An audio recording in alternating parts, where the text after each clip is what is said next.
Kiss performing, and they're in New York for their final show. The passing of the legendary James Earl Jones. Deadpool and Wolverine finally getting the rematch they deserve. These pop culture milestones all occurred over the last 11 months since we last did a podcast. And a lot can change in a year. And in today's climate, that might be an understatement. Here at the Wing, we've excelled through another fiscal year, conducted several deployments, and even received a new wing commander, Colonel Byron Newell. So we thought, after a long break in the podcast battle space, we'd kick the comeback off with a banger. Harder than Harrison Butker. And if those of you who know me are wondering if I Googled that name, why yes. Yes, I did. Everyone, this is the MAINEiac Radio Show, episode 67, and I'm Master Sergeant Andy Sinclair. Next up, Colonel Byron Newell, the 101st Air Refueling Wing Commander.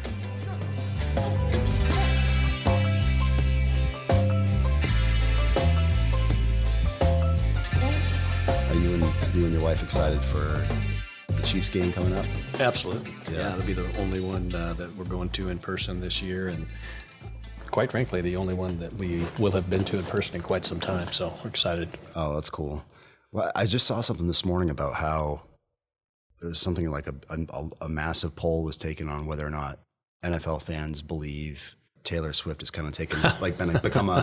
What's your take on that? How's that? Hey, she's a member of Chiefs Kingdom now, so we accept all. You know, it doesn't matter if you've been a member of Chiefs Kingdom for your entire life or you're brand new. You're a member of Chiefs Kingdom when you're a member of Chiefs Kingdom. So Taylor's welcome just as anybody else is. That's cool. You know, they say that as time goes by, the years pass, that you don't remember specific things that people said or even necessarily things that people did, but what you remember is how they made you feel. Mm-hmm. Right. That's so true.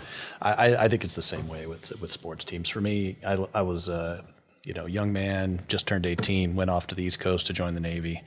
And it was before the days of the internet or the cable TV where you could watch whatever you wanted on demand streaming. And I missed, my home state and my friends and my family immensely. But if I saw the Royals or the Chiefs on TV, it was just the best feeling in the world. You would It'd bring you back.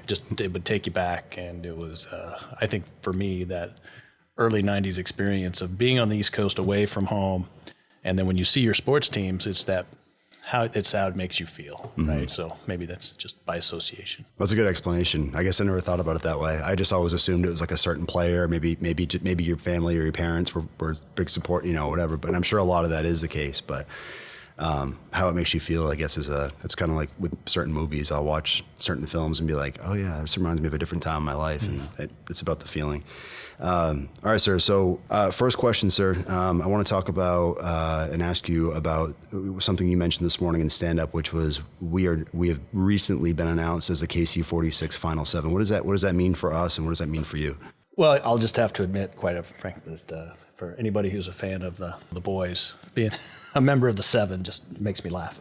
That is funny. But so they've narrowed down the KC-135 bases across the country to 7 that are being considered to be the next home of the KC-46 Pegasus, which is, of course, our next generation tanker that is actively replacing the KC-135.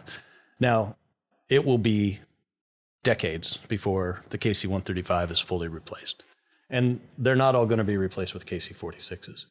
We recently learned that the Air National Guard is making plans to operate the KC-135 out to the year 2060. Wow. It will be a 100-year airplane.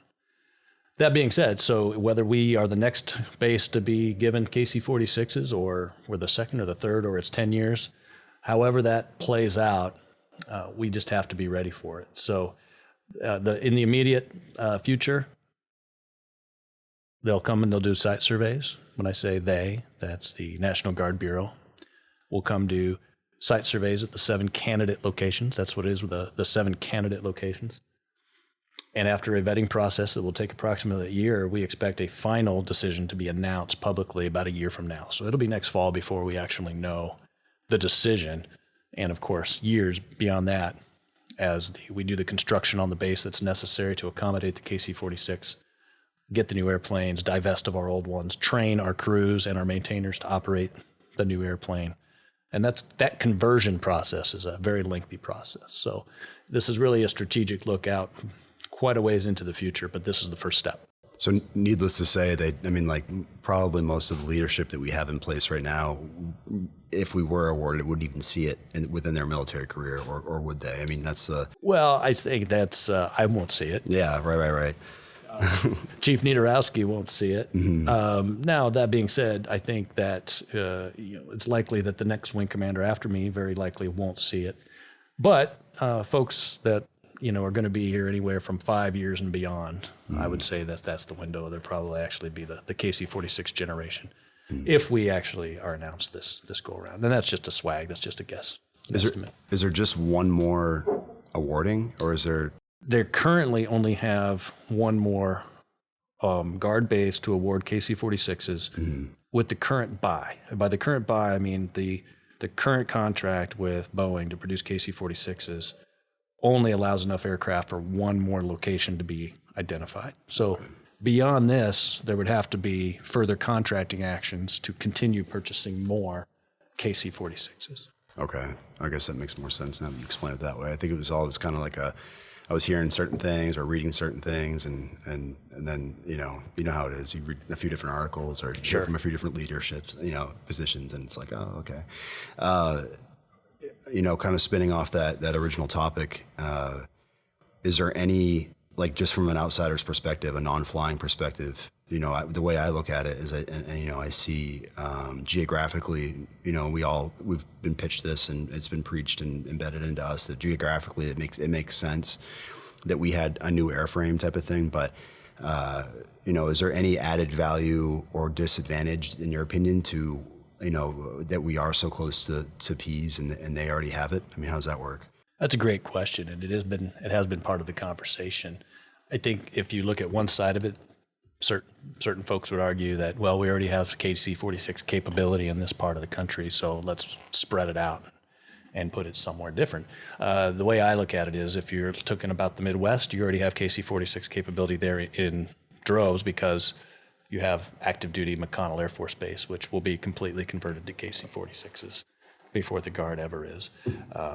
And then as far as regionally here, our proximity to the North Atlantic and the tanker tracks there, and the significance for homeland defense and power projection that comes with anytime we surge into NATO or points east, whether it be the crisis right now going on in the Middle East with Gaza and Israel, whether it be the war in Ukraine, anything that requires that surge of American capability, having two guard bases in this region that operate the KC-46, in my opinion, and I share this opinion with many others, it really creates almost like a super wing of KC-46s up here, and it creates efficiencies of being able to support each other, be able to interfly, be able to, we can move there and operate out of their location if something happens to this base or vice versa. And I don't see it as being a negative to have almost like a regional KC-46 capability being operated by the Air National Guard. It essentially creates an active duty equivalent capability in this region by spreading it amongst two Air National Guard bases. That's pretty cool. I didn't even think about that, because it would be like, if we were awarded it, how many is it, like 7 or 8? It'd be 8 aircraft currently. So we would go from the 10 aircraft we currently have down to 8 KC-46s. Mm-hmm. And how much does your standard active duty flying squadron have? So I don't know if I can answer this 100% accurately. I should know this answer, but I believe the average squadron on active duty has 12 airplanes. Oh, okay. So P's right now has 12 airplanes. We have 8. Mm-hmm. If we got the 8, there'd be 20 total in this region, and you'd essentially be creating a Super. 2 squadron equivalent, essentially, capability here in the Northeast. Wow, that's awesome. Yeah, like I said, I never even stopped to think about it that way. I was just looking at it from like a geographic standpoint, like what makes more sense, us or Mickey Tyson or whoever else. Right. That's cool. Well, the geography of this region cannot be denied. And when you look at the height of the Cold War, this region had 7 active duty military airfields And we're now down to, in that same region, 3 Air National Guard facilities between Usbees and Burlington and Vermont. So we are by far the last outpost, so to speak, in the continental United States as far as any military installation, any military airfield capability. And with the curve of the Earth, the Great Circle routes, that proximity stretches all the way down into Africa and points east out towards India in terms of us being the closest location. So, it's just very geographically important, strategically important. That's pretty cool. Yeah, that's good to know. And I'm sure the higher ups and the decision makers of this country understand that and see that as well. Especially if you guys are pining for it and advocating for it. That's cool. Pining for it. I like that word. I don't know if it's the right verb. Pining for it. I don't know if that's the right word, but pining is the right word. But I guess we'll go with it. What does pining even mean? Does that mean like yearning? I don't know. Yeah, yearning. I don't know. I need a thesaurus, Chat GPT, or the Jags. All right, sir. So what's going on with the DEOC survey? I see a lot of email traffic about that this week. Yeah, so everyone knows what the DEOC survey is, and we don't need to spend a lot of time talking about that, but I'm glad you mentioned it because I think a lot of people have survey fatigue. A lot of people have been doing this for years and perhaps don't see the value in it. But I appreciate the chance to make a plug from a commander's perspective on the importance of it.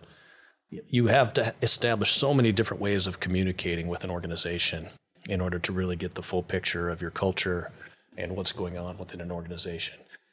Whether it's direct conversations, emails, social media, but then also having that anonymous capability for every airman in the wing to have that forum where they can just put their honest opinions and have it not tied to themselves or their name in any way, shape, or form, and really just kind of everything they know or learn or have concerns about, and have that direct communication with the wing leadership. I've seen DEOC surveys over the years that I've been a commander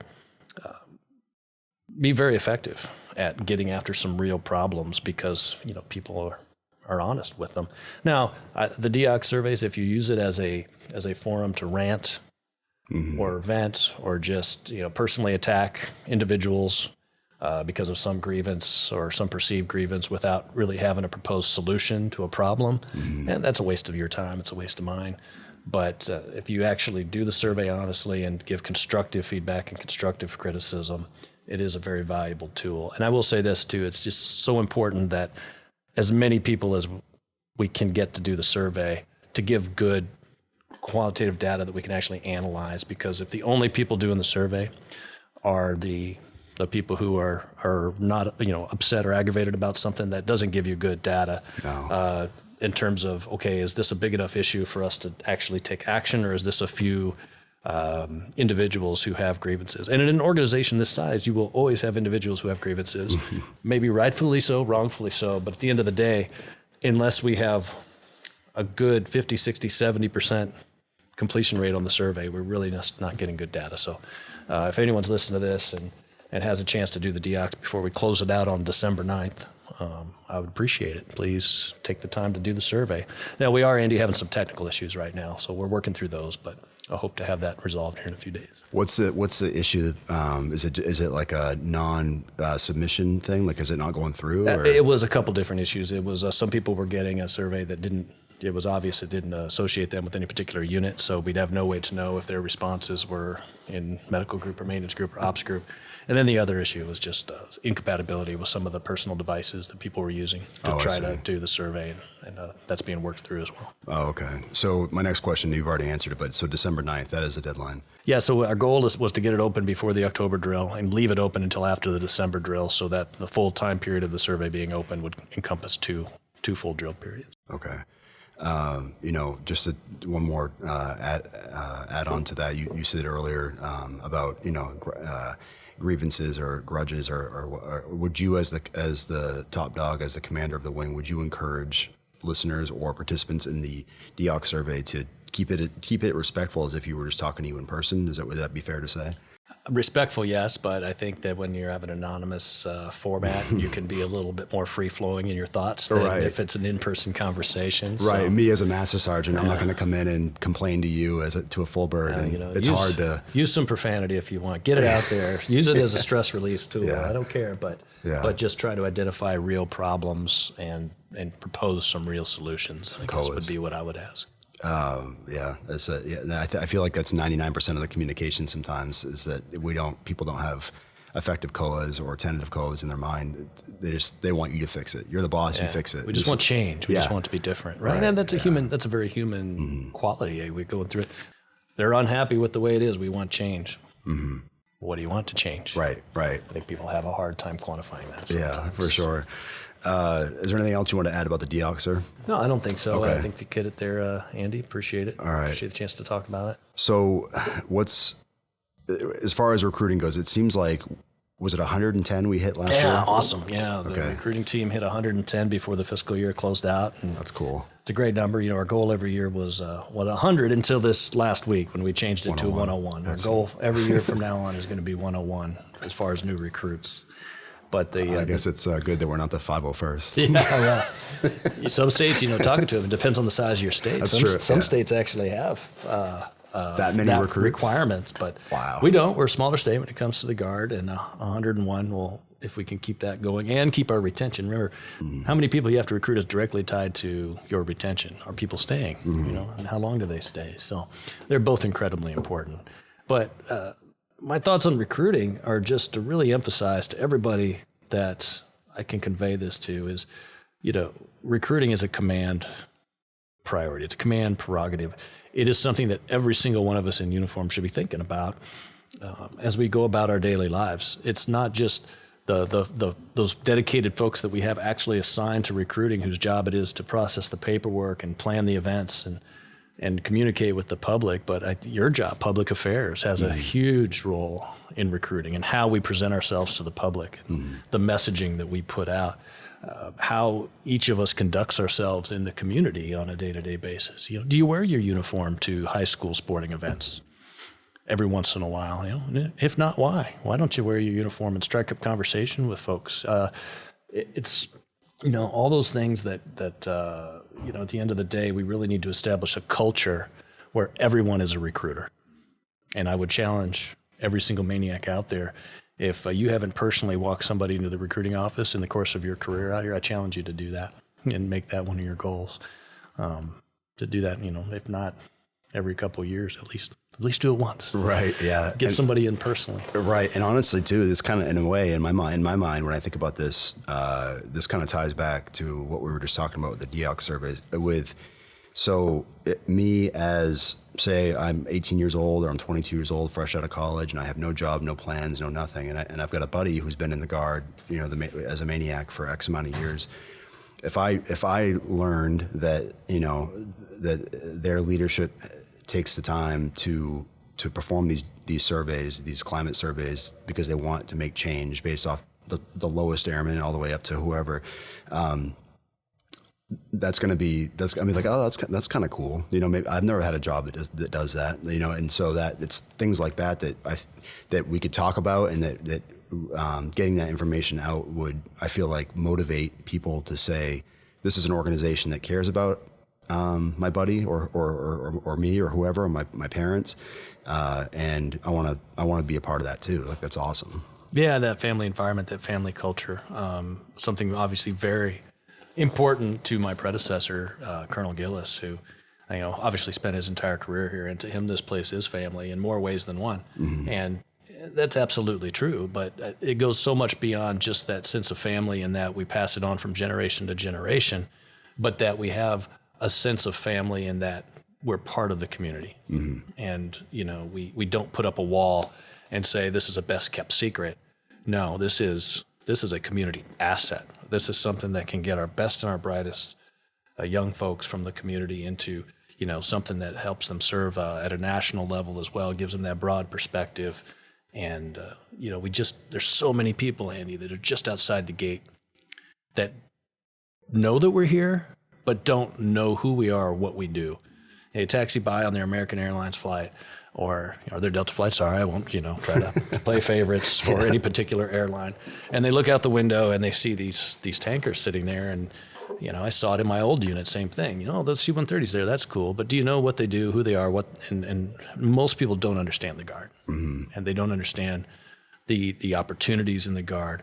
and how, you have to dispel those myths about what service in the Guard really is. And that's part of the biggest part of recruiting, I think, is just having those regular engagements with the community to dispel those myths. Yeah. When you first joined the service, and you went to Annapolis, you were an academy graduate, right? So, I was.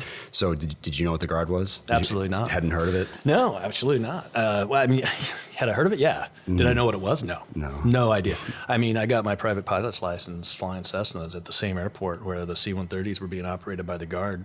I was in the pattern with them. And in my mind, the Guard was something that you could do maybe possibly someday after you served on active duty. The notion of walking through the gate and being able to join the Guard on day one, nobody had that conversation with me. Yeah. Nobody talked to me about that. And I just think that's kind of tragic I think the Guard is getting out of that bubble, right? I think we were kind of reclusive for a lot of years. We're very consciously trying to get outside of that. Okay, we have our own little secret society here and communicate more openly with the public. Yeah, absolutely. My dad says the same thing. When he joined active duty Air Force, he had no idea what the Guard was, and didn't know there was a Guard unit in Bangor, and grew up 45 minutes from here. Right. All he knew is that he wanted to join active and put on his wish list Loring Air Force Base and hope to get back to the state of Maine. Right. So yeah. So can we talk a little bit about commander focus, family readiness, and another 9/11 type? You've said this a lot in stand up. Another 9/11 type event where we would be ready to, not to steal from General Roy, but he always used to like to say, "Ready to fight tonight" type of thing. Yeah, fight tonight. Yeah. Where were you on 9/11? I was in 8th grade, and I remember hearing about it, and my English teacher rolling in the I don't know what they call it, the boob tube TVs and on the cart and it's called a VCR, Andy. Yeah, I can't even spell it. It was probably a DVD player when you were in 8th grade. Yeah, I think DVDs were just starting to come out, and but at home we had mostly VHSs. But when she brought it in and turned on the live news, and we.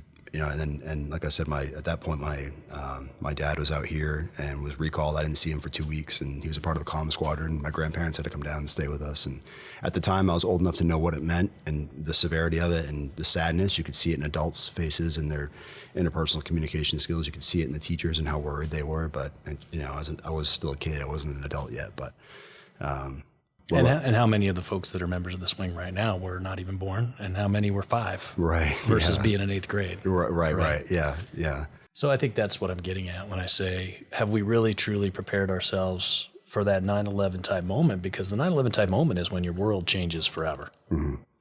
The world as we knew it, our lives, they changed forever. I was in the Navy on that day. I'd flown a late mission the night before, so I kind of drug myself into work that morning.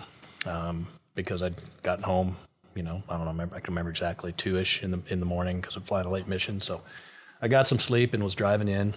And when I first started hearing about it on the radio, and you just kind of freeze and you stop and you turn the volume up and you're like, what's going on? Is this, is this real? And of course, the next day on September 12th, I flew a mission up to the carrier sitting off of Long Island, and the airspace was completely quiet, no radio comms whatsoever. Checked in with New York Center, and it was basically like, rawhide airspace is yours in New York City. Wow. And I could see the smoke coming from Manhattan. And first and only time I ever landed on an aircraft carrier where I could still see land. Wow. Because the carrier was that close to Long Island. And,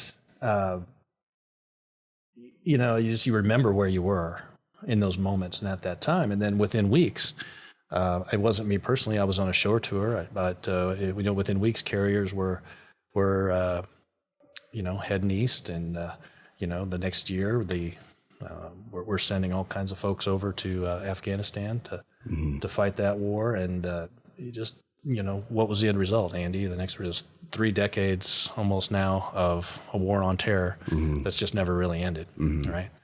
And now we're looking at, as we re-optimize for great power competition, we're looking at near peers in China and Russia that want to challenge the world order. They're not satisfied with the world order the way it is. And now, after all of this time fighting this 9/11 world, this war on terror, this world that was created by these attacks on U.S. soil, we're going to have to completely reinvent ourselves as a military and as a country to compete with these great powers and these dictators that aren't comfortable with the idea of U.S. influence in their parts of the world. And it's obviously can be scary, can be challenging, can be difficult to comprehend what comes next. But what we do know is that there will be a moment at some point, whether it's next week, next year, in 5 years, that we have another day like 9/11 where our world changes forever. And have we had those conversations with our family? Have we had that introspection with ourselves to ask ourselves, have we truly done everything we could do to prepare for that moment? Basically, essentially putting your affairs in order, right? Mm-hmm. If you're the person in the house that knows how to operate that VCR we talked about and nobody else does, maybe you ought to teach somebody else how to do that. Does somebody else in your household know where your money's at, how to get to it? And those are the kind of things that we just want to have, instead of ignoring those things and then hoping that they never happen. We can hope that they never happen while still preparing for the very real possibility that they will. And that's just making ourselves as good as we can possibly be at our jobs that the Air Force has asked us to do, whether it be flying or fixing airplanes or working on comm equipment or being a public affairs officer or working in the fire department or civil engineering and all the other things that we have on this base. Being the absolute best that we can be and ready to go at a moment's notice, while also simultaneously working on those family care plans. If I go away tomorrow as the service member, if I leave tomorrow, do we have a plan for what happens with the family? If we talk to the grandparents, if we talk to the extended family and know what we're going to do. Because if someone leaves on short notice, if a MAINEiac leaves on short notice and they haven't had those conversations, I guarantee they're not going to be focused on their job. So that's kind of the thoughts. If you asked what are my thoughts on it, that's why it's so important to me, and that's why I message it whenever chance I get. Oh, that's awesome. So generalizing, this answer into like something that my grandmother would understand, I guess, without too many acronyms. What do you think that, as a whole, that your wing would be ready, whether it's IMR wise or readiness wise? Do you think that your wing is ready to go at a moment's notice? Well, that's a great question, and I think the true answer to that is probably classified. Yeah, I'm sure. But I will say this. To me, readiness isn't IMR. It's not, have we done every CBT, computer-based training module that the Air Force has asked us to do? It's readiness for me boils down to mental preparation. Mm-hmm. It boils down to, can I do my job? And have I mentally prepared myself and the people in my life in my bubble for that moment? That's it for me, Andy. It really is, because everything else we can teach just in time. We can deploy and we can teach as we go, and we can mentor as we go, and people will learn very, very quickly what has to be done and how to do it. The ingenuity and the creativity of our airmen, that is our secret weapon. That is how we will win in these great power competitions, because it is what we have that the men and women in the services of those countries that are going to be our competitors and our enemies, so to speak, they don't have that. Mm-hmm. They're not empowered to do that. Mm-hmm. They're not given that because they are authoritarian regimes. So when you turn airmen loose, that is our secret weapon. It's kind of the proverbial, the backbone, the greatest weapon in our military or our Air Force are the airmen, and not nuclear weapons, airplanes. It's the airmen. Yeah, systems come and go. It's about the people and how well we've prepared our people. So, kind of leading from that point about preparation and readiness and getting our people ready, we have a little thing called the NORI coming up in October. Stands for a Nuclear Operational Readiness Exercise. Thank you. All right. I didn't want to try and do that and butcher it, and then I don't want Joe to hurt me again. So what could you say, or what can you say about that? What can our folks do to be ready for that? And set ourselves up for and our teams up for success come October? Well, the word nuclear scares a lot of people, right? And me included. I wasn't in the nuclear world most of my military career. I've had a crash course in it the last several years. Had some great academic courses that I went to. And of course, being here now as commander of the MAINEiacs, I have to be involved with it a lot more than I've ever had to in the past. But there's a lot of open source information out there. It's a lot of what the nuclear mission really means isn't classified by design, right? So I'm not going to get into all of it here in the podcast. I would just encourage people to go do some Google research and learn what it means to have a nuclear triad. The land component and the sea component and the air component of the triad as far as nuclear deterrence, right? And the reason a lot of it's not classified is because if those other great nuclear powers that have the capability to reach out and touch the continental United States with nuclear weapons, if they don't know what your capabilities are, then you're not going to deter them from any kind of action. They're going to assume to sail. Yeah, and deterrence is all about capability first, right? And will. It's about will, and that's where it comes in. That's where it comes in with us here at the 101st is demonstrating that will, the willingness to do the mission, the willingness to be good at it, and have the confidence that that if called upon, hopefully to deter our enemies in those critical moments from taking that existential action that could result in the elimination of either society, that you have the willingness to stand toe to toe and do that. And that's, STRATCOM's motto is peace is our profession. That's the nuclear triad is about maintaining the peace. A lot of people might argue that's counterintuitive, right? Well, having nuclear weapons and the willingness to use them, how does that in any way ensure peace? That's a great question.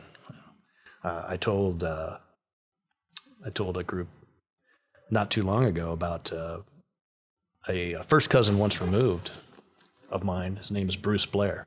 He's deceased now. I never got a chance to talk to him in person, but he's my mom's first cousin, my grandmother's favorite son. Favorite nephew.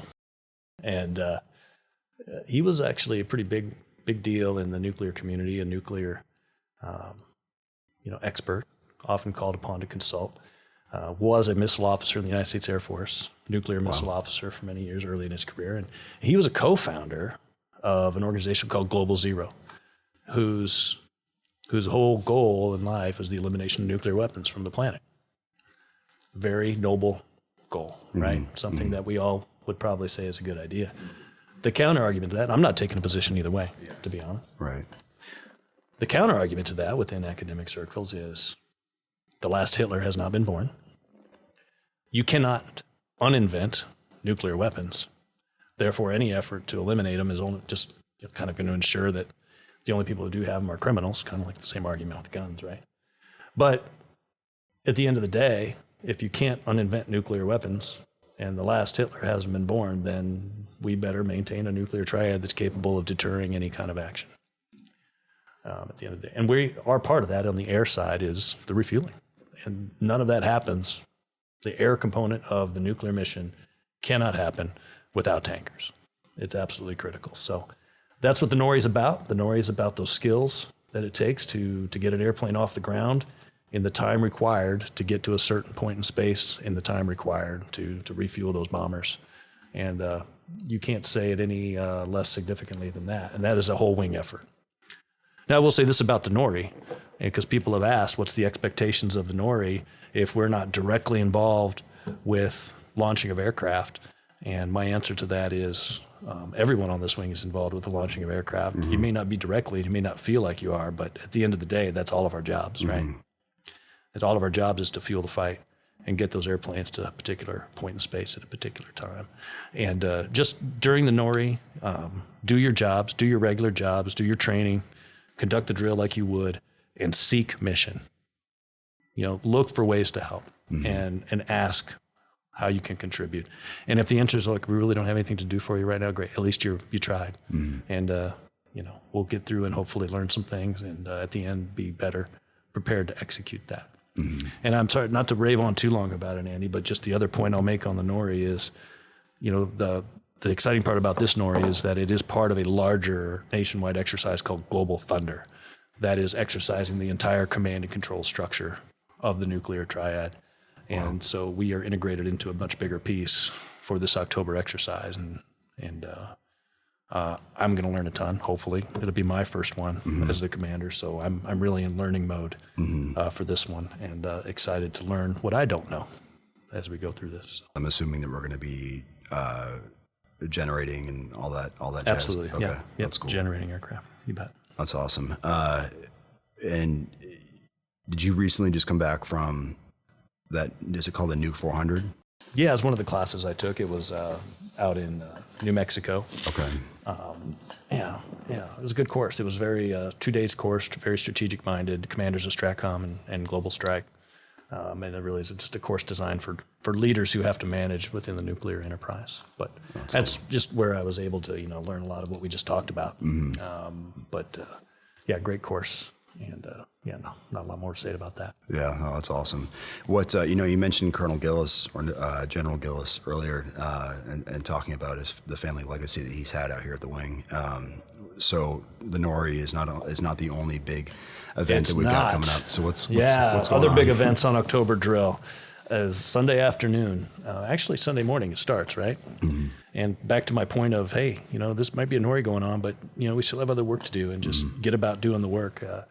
We are actually going to promote Brigadier General Roy to Major General. That's awesome. If those may not have heard about that, but let's face it, everyone's heard about it. That's how it works, right? At 10:30 up in the ops briefing room on that Sunday of drill, which is, what is the actual date? 20th, Sunday. Mm-hmm. 20th? You sure? Mm-hmm. I think so. The only reason why I know that is my moose hunt ends the 19th, which is that Saturday. Saturday. Yeah. Oh, okay. Yeah. So on the 20th, we'll be promoting a couple of generals. We'll promote General Roy in the morning, and then at 1400 that afternoon, as the NORI is concluding and wrapping up, we'll all, hopefully everyone who's available, gather in the fuel cell hangar, and we're going to promote Colonel Gillis to Brigadier General Gillis. Then we're going to have an award ceremony and recognize some outstanding MAINEiacs. And then we're going to roll right from that little award ceremony into a change of command authority between General Roy and General Gillis. So General Roy will move on to his next assignment, which is going to be as the Air National Guard Assistant to AETC, the Education and Training Command down in San Antonio. And move General Gillis into his role as our boss here in the state of Maine. Is General Roy going to be physically moving down there, or how's that? No, I don't. I said, he does have family down there. Oh, that's right. So he'll spend time down there. It's a part-time job. It's not a full-time job. It's a part-time job. So they'll bring him in to consult and be involved in certain things as deemed appropriate, but it's not a full-time. Doesn't have to be there every day type of thing. Oh, that's cool. Good for him. Yeah, outstanding. It's good for Maine, good for him. It's just an acknowledgement of the great work he's been putting in, representing us at the national level as a Brigadier General. Yeah, and the strategic planning system. He's been an active participant in that since putting on 1-star. And so General Gillis will be the new big boss. Chief of Staff and Commander of the Air National Guard in the state of Maine. Yeah, absolutely. I got another question for you. No, let's roll. Keep going. All right. So you've been doing this. You've been here. You've been the boss. You've been the wing commander for almost a year now. What's your if you had to think about one big takeaway of your experience here as a MAINEiac, what would it be? Wow, one big takeaway. Sorry to put you on the spot. I should have emailed this to you. No. That's okay. I like this. It's better just to have a conversation, right, than to be too scripted. I just think my big takeaway, Andy, more than anything else, is that there is so much more in this country that unites us than divides us in reality, right? If you look at the current dialogue at the national level in the press or online, and all this division that gets talked about, especially with an election coming on, so much of that, and I really hope people take this to heart, it is driven by trolls. It's driven by misinformation being spread on the internet intentionally by those who don't love the United States. Our enemies don't care who the president of the United States is. They only care that we as Americans start distrusting our own system and are divided. Our enemies want us divided. But my takeaway, having come from the Midwest, coming from a place where I call Kansas City home, to being the commander of the MAINEiacs living in Bangor, Maine, it was a huge transition. But what I can tell you this is that there are such good people everywhere. Because human beings are so much more like, all we really want to do is be able to provide for our families and feed our families and be a part of something bigger than ourselves and feel like we have purpose, right? And I don't care what side of the political spectrum you're on. Mm-hmm. I don't care what religion you are. Those basic commonalities that we have as human beings, 99.9% of this population, maybe that's a high number, mm-hmm. but so many of us are alike and connected, and have the same goals in life. Truly, 5% of the people cause 95% of the problems is a common expression, and I just think that's true. Mm-hmm. That it really hasn't been that hard of an adjustment. It's been not a hard adjustment at all, because I've just been embraced by the people here. I've been embraced by the community, embraced by the MAINEiacs, because there's just so many good people here, and it's been an absolute honor and a privilege to be the commander and to join this organization. It's been great having you. It's, as you can imagine, like it's like anywhere, like when you hear, that we're going to have a new boss and we don't know him, we don't know what he's like or what his background is. Sometimes, as you can imagine, that could be a little bit scary, because it's like, he's from away. Yeah. He's from away. He's not Colonel Gillis. Like what's going to happen? But, I think that, me personally, what I admire the most about not just you, but the team that we have currently is the structure and like marching orders. And not to say we never had that before, because we absolutely did. But at the end of the day, like we're wearing the uniform, and marching orders is what I need to operate at my level. Hey, this is our goal. Like, we all play our roles, like you said earlier, even if we're not touching the aircraft or flying or part of that NORI directly. I look at it the same way that we all have our roles to play, and as long as we know where to go and how to get there, or where to go to turn to if we need help, then, and I think that's really all you can ask for is for that direction. And I'm sure you feel the same way about your higher ups. That you want direction, and it's good to have that. What's something that like we talk about a big message is 5 and 10 year plans. What's something that's that you would like to see our next big accomplishment as the wing commander? What would you like to see your wing accomplish? That's a great question. Obviously the KC-46 looms, but kind of going back to my point about we don't know what's gonna, are we going to keep buying more KC-46s as a country? Are we going to buy something different? Are we going to go? We're going to fly KC-135s out to 2060. Well, those who are still flying the KC-135 means those jets have to be modernized, right?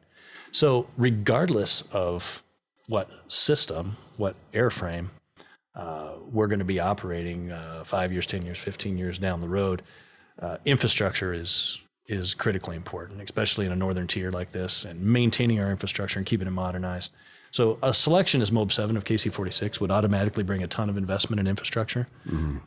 But without that, we have to get after those things on our own, right? So I think my biggest goal and objective is to just message to the appropriate people the necessity of maintaining the infrastructure here at Bangor because of all the various missions that we support, whether it be the 24/7 alert that we maintain here for Homeland Defense, whether it be our support to Global Strike and to Stratcom and to Transcom with all of the transient traffic that goes through this base.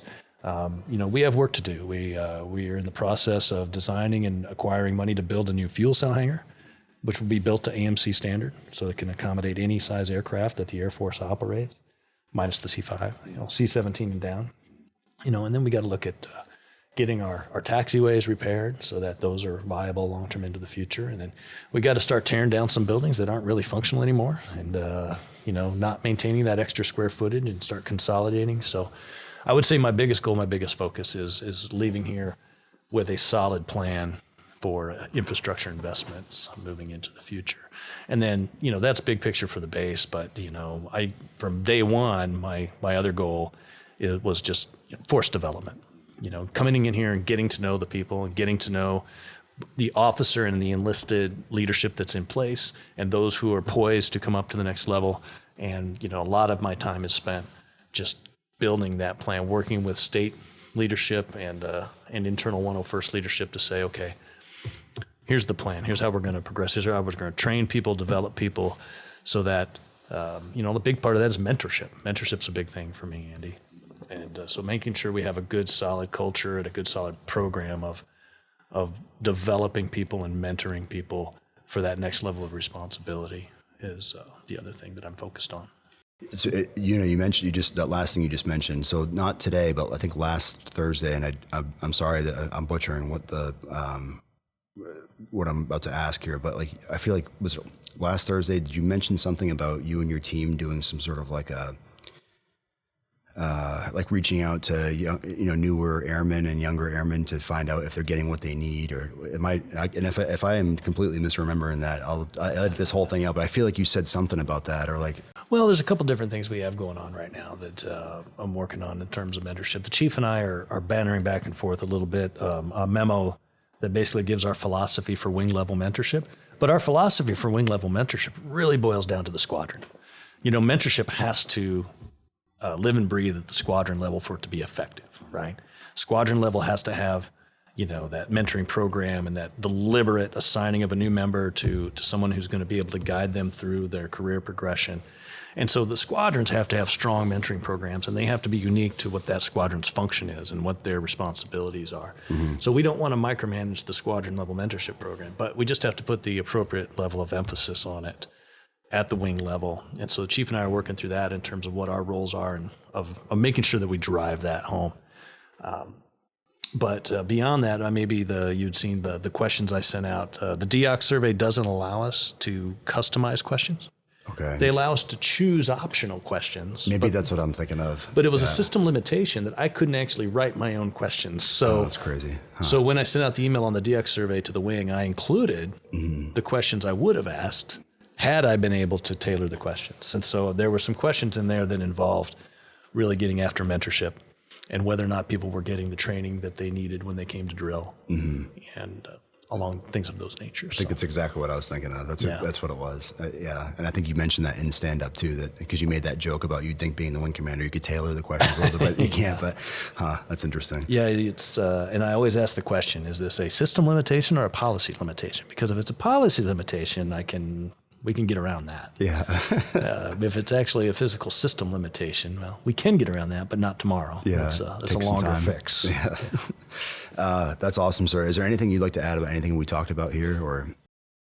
I don't think so, Andy. I'm, loved having this conversation. Anytime you want to chat, I'm always available. I think we should talk about some other folks we should get here behind the mic. This is the first one in 10 months. So we've been you've been busy. We've kept you busy. Yeah. We kept you busy. I'll ask you a question. It looked like you had somebody on your lap this morning when you were driving into work.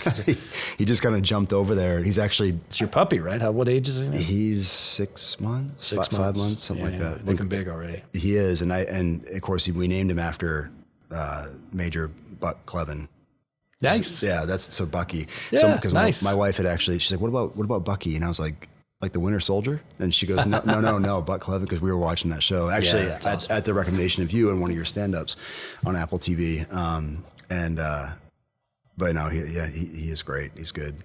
But you mentioned Buck Clevin. You mentioned, which of course he was a World War II B-17 pilot and one of the featured characters in the show we talked about the Bloody 100th, Masters of the Air. I just finished another great World War II book. But I'll close this with a comment on 2 books I keep in my office that within my view because, and I'll put this on the podcast and you can do with it what you will. But the two books that I keep there that I reference and I look at, one is called Grant Takes Command by Bruce Canton, which was recommended to me by reading another book by James Mattis, former Secretary of Defense, former Marine Corps General. And the other one is by Joshua Cooper Ramo, and it's called Age of Uncertainty.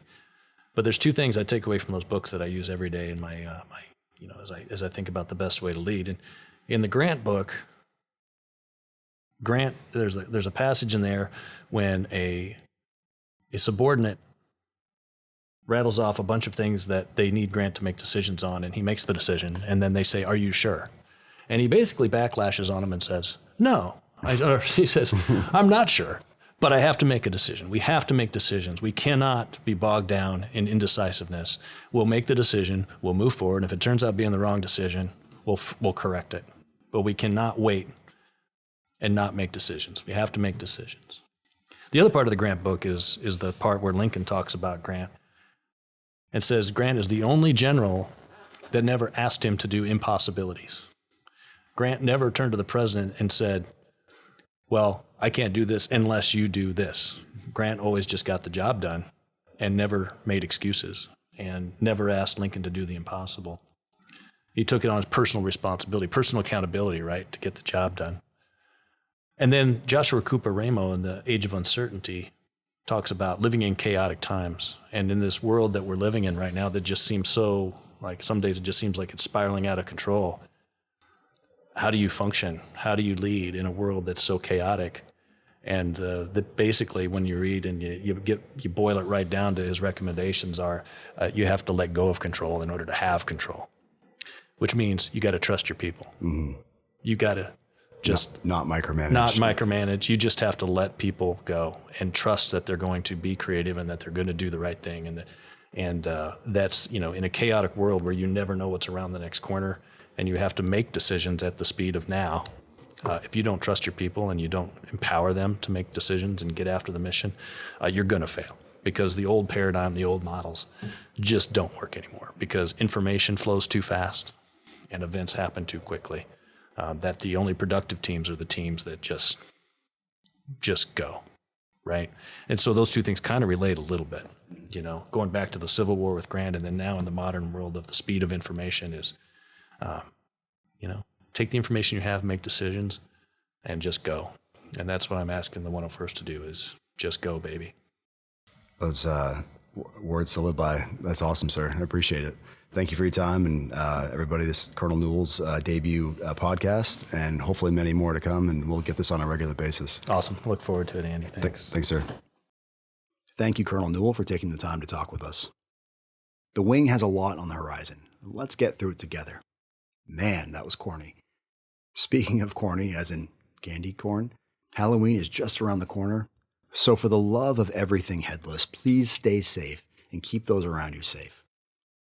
Trust me, we don't want to be another statistic for Dominic's Thursday morning stand-up spiel. Seriously, though, that guy rattles numbers off so fast sometimes it's hard to keep up. I'd like to be inside his head for a day. Maybe not, though. He did come from the fuel cell. But I hope you all have a good October drill and safe Halloween. And dig out those blaze orange hats and put them on your dashboard. Not only do they keep you visible and safe, but they also tell everyone on the road that you're really, really cool, even if you don't hunt. Take care of yourselves and take care of each other. And like Miss Piggy's second cousin used to say, that's all, folks.